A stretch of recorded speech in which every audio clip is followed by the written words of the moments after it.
नमस्कार। आज हम लोग बीए बीएससी पार्ट 1 के तहत अनुशंसित पुस्तक हिंदी गद्य पद्य संग्रह से 50 अंक की हिंदी को पढ़ेंगे और इस पुस्तक में संकलित पद रैदास के पद से आज हम रूबरू होंगे।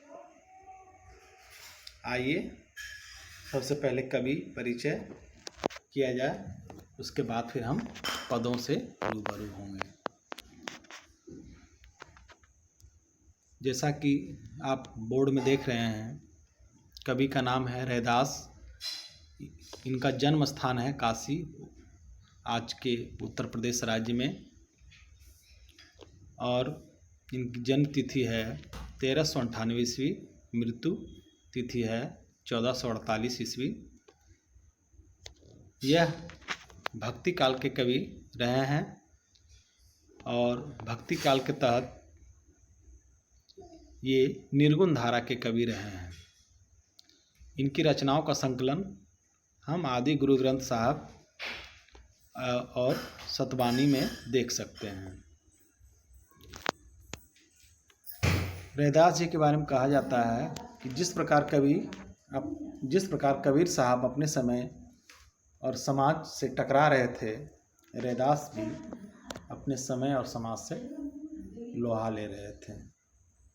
जिस प्रकार कवि बाह्याचारों का खंडन कर रहे थे, समाज में व्याप्त ऊंच नीच, छुआछूत और जाति प्रथा के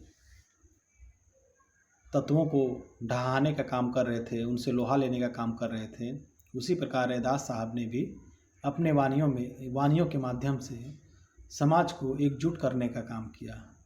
उन्होंने भी समाज में जो फैली जाति प्रथा थी उन पे, या ईश्वर वंदना की जो तकनीक थी उस समय मूर्ति पूजा की, उनका इन्होंने बहिष्कार किया और इन्होंने कोशिश की कि ईश्वर की जो प्राप्ति की जो तरीके हैं कि उन्हें कहीं भी मनुष्य अपने भीतर भी उनके बारे में स्मरण करके उनको प्राप्त कर सकता है। इस बात पर उन्होंने जोर दिया।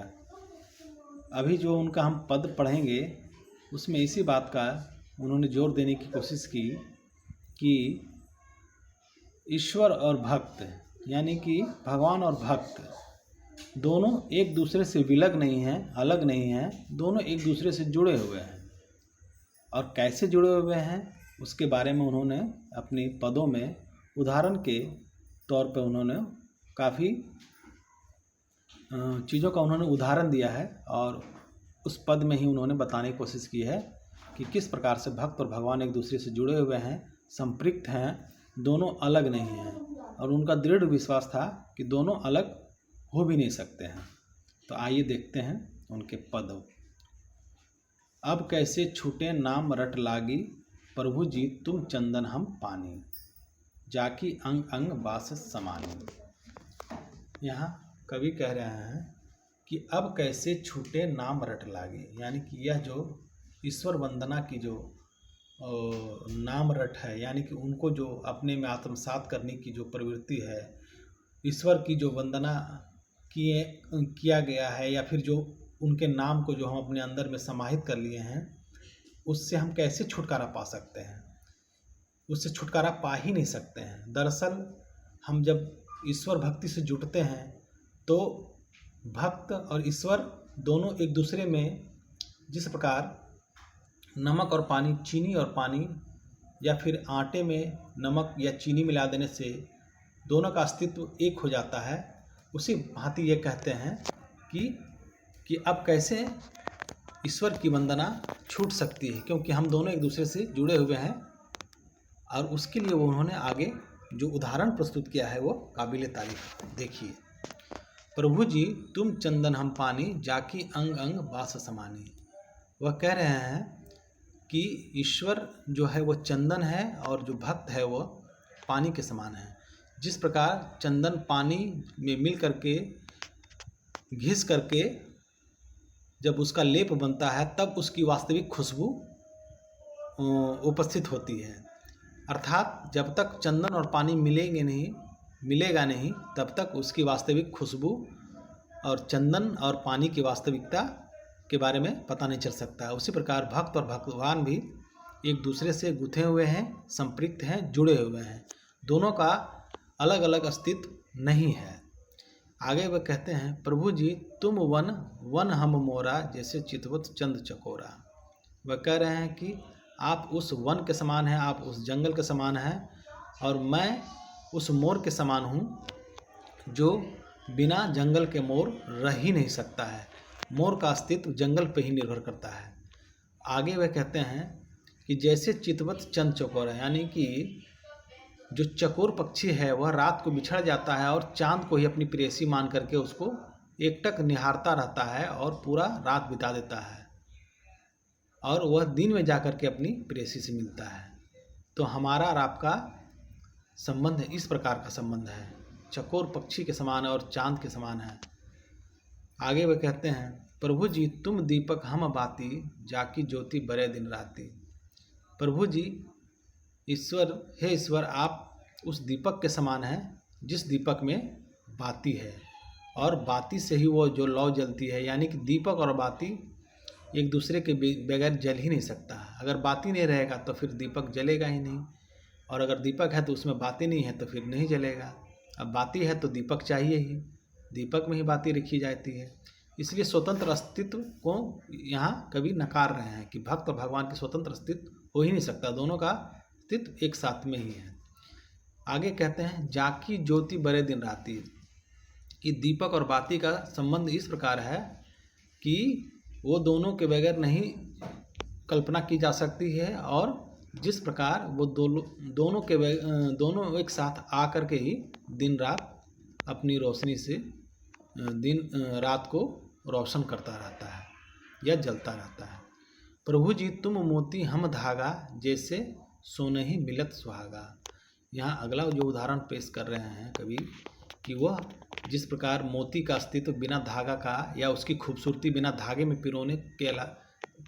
पिरोए बगैर नहीं आ सकती है, उसी प्रकार जिस प्रकार सोना और सुहागा अगर सोने पे कहावत भी है, सोने पे सुहागा, यानी कि सोने का अस्तित्व सुहागा के बगैर नहीं है, क्योंकि सोना से ही सोने की जो वास्तविकता है, उसका वास्तविक गुण है, वह झलकता है।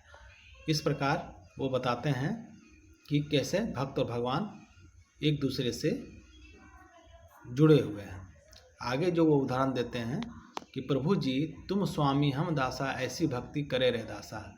और वह कहते हैं कि आप स्वामी हैं, आप प्रभु हैं, आप सृजनहार हैं, और हम आपके दास हैं, हम आपके निमित्त आपकी भक्ति वंदना करने वाले दास हैं। ऐसी भक्ति करे रे दासा, और मैं ऐसी ही भक्ति करता हूँ। मेरी भक्ति ऐसी ही है कि मैं आप में समा जाऊँ, हमारा और आपका अस्तित्व अलग अलग नहीं हो, हमारा और आपका अस्तित्व एक बराबर हो। यानी कि वे समतामूलक समाज की बात करते हैं। वे कहते हैं कि ईश्वर को कोई भी पूछ सकता है, ईश्वर किसी में भी समा सकता है, ईश्वर का अंश किसी में भी हो सकता है। और चूँकि उन्होंने जिस वक्त ये बातें कही, उस समय का समाज बहुत ही कठोर और नियमों पे चलने वाला समाज था। आज हम वैज्ञानिक युग में जी रहे हैं। आज हम जहाँ संविधान लागू हो चुका है, लोगों के बीच में गैर बराबरी को हटाने की बात की जा रही है, ऐसे समाज में भी हम आज देखते हैं कि इनका पद एक खासा महत्व रखता है। इस पद का आज भी महत्व है, क्योंकि आज भी समाज में गैर बराबरी, छुआछूत, जाति पात या फिर ईश्वर वंदना की जो बातें चलती है, या जो ईश्वर के नाम पे इतनी बड़ी जो यहाँ पे लोगों को द्वारा पूजा अर्चना या अन्य तरह की जो तीर्थ किए जाते हैं, जो बाह्य आडंबर किया जा रहा है ईश्वर भक्ति के नाम पर, या जो इतना खर्च किया जाता है भक्ति के नाम पर, वो आज भी व्याप्त है। उस समय में भी व्याप्त था।